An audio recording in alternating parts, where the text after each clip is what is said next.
Many dishes during the holiday season include clove.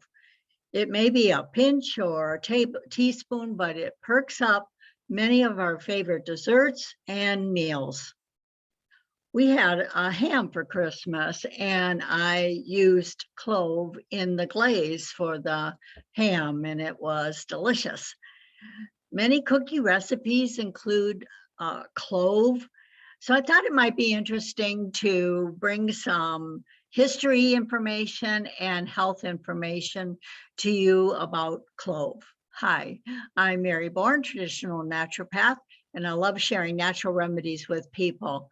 Natural remedies have been around for hundreds, even thousands of years, and they've been around that long because they work, and they work on people and often pets too. So McCormick Spice has a website, and this is from their website. Cloves come from the flower buds of an evergreen tree that is native to the North Moluccas Islands in Indonesia. Clove trees grow to about 26 to 40 feet and flower after about 6 years. The tree becomes fully mature in 20 years and can bear fruit for more than 80 years. The flower buds gradually develop in color and are ready for collecting when they turn bright red. Cloves are handpicked before the flower opens. The leaves resemble those of the bay plant, and recently I did a video on bay, and you may find that interesting as well, all of the things that bay is used for.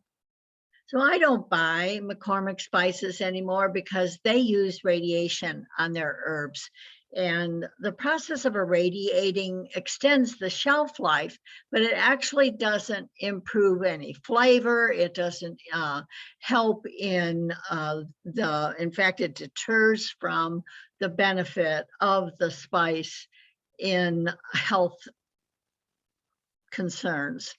Now, clove is antimicrobial, so I don't quite understand why they would use it to keep bugs away when in fact that's what the plant is, the bloom and the bud are used for. So it doesn't make any sense to me. I purchased mine from Azure Standard, and I will link that in the description below so that you can also look into it if you are concerned about irradiated spices. So the shape of the dried bud resembles a nail, and the Latin word for nail is clovus, and that it really describes what this looks like. Now, the spiky part of the whole clove is woody, and it is not used in flavoring. It's actually the bud part that is ground and used as flavoring. But the spike works really well for putting in hams, oranges, those type of things. From the 8th century on, cloves became one of the major spices in European commerce. In the Moluccas Islands, now part of Indonesia, where cloves were first discovered, parents planted a clove tree when a child was born. When the clove forests were first discovered, all were enchanted with the fragrance of this tropical, beautiful evergreen tree. And legend is that it must see the sea in order to thrive. And the reason for this is that clove actually does best in hot and humid climates. So cloves are extremely costly and played an important part in world history. Wars were fought to secure exclusive rights to the profitable clove business.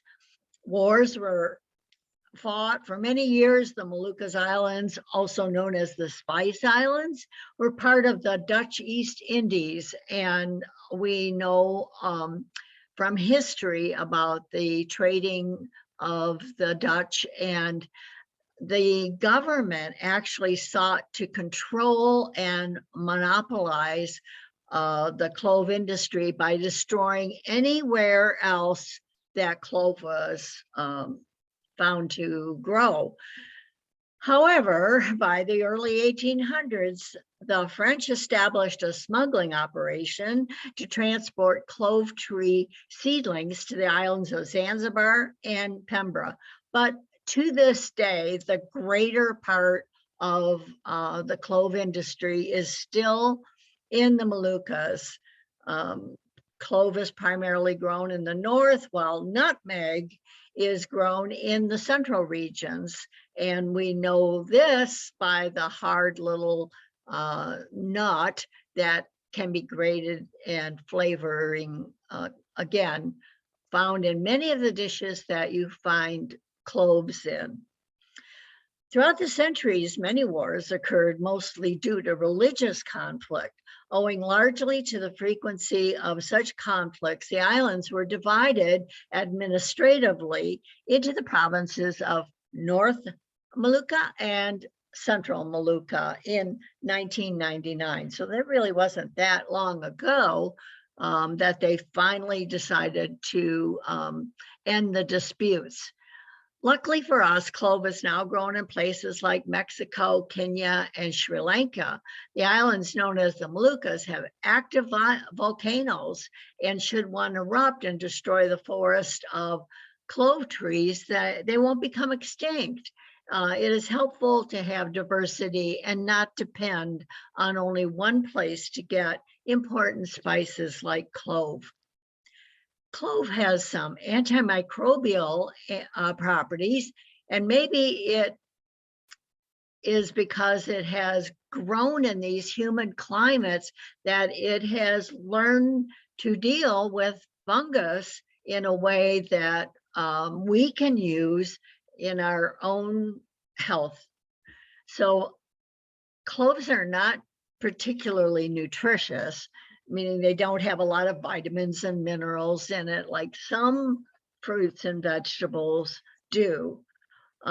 Studies show that the chemicals found in clove have been able to discourage cancer cell growth. So adding clove to your tea might be a good thing. Just pop a clove in and sip away. The stem is woody, like I said, and it really doesn't add any flavor, but it sure makes decorating with it easier.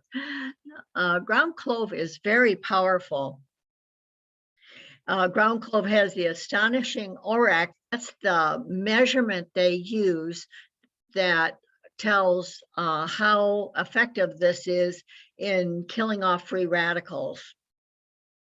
So the value of it, 290,283 units. This means that per gram, clove contains 30 times more antioxidants than blueberries, which have a value of only 9,000, and it's the highest on the list from underneath clove.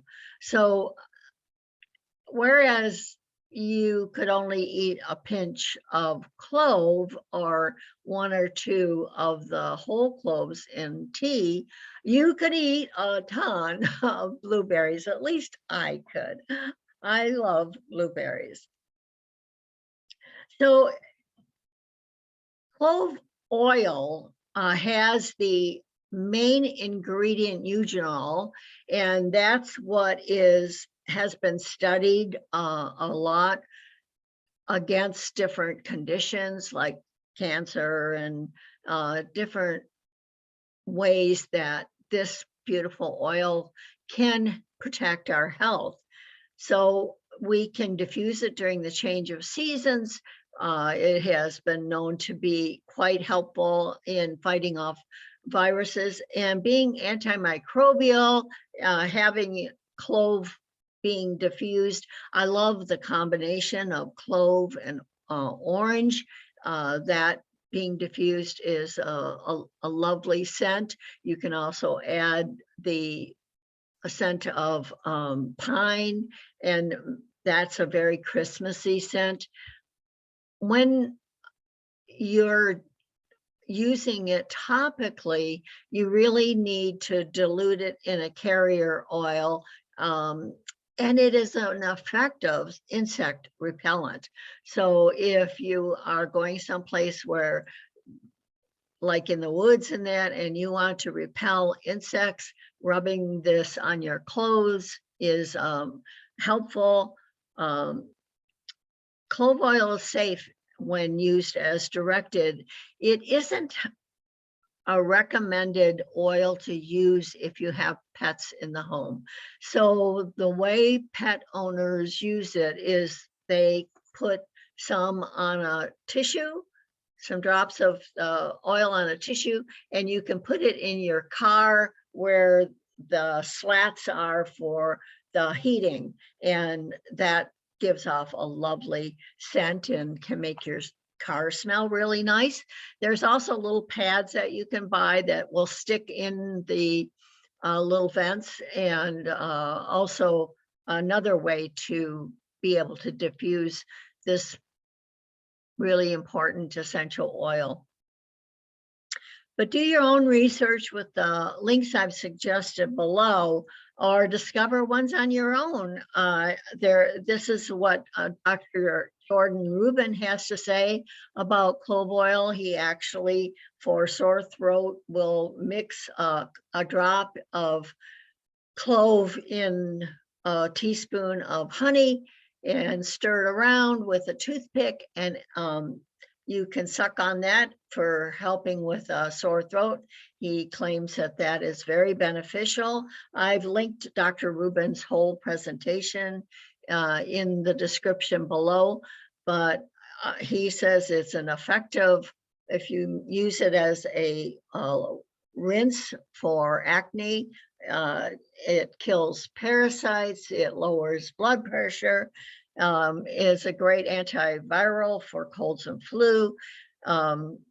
He says it helps with toning the skin, anti-aging. It also kills candida, which is a yeast infection.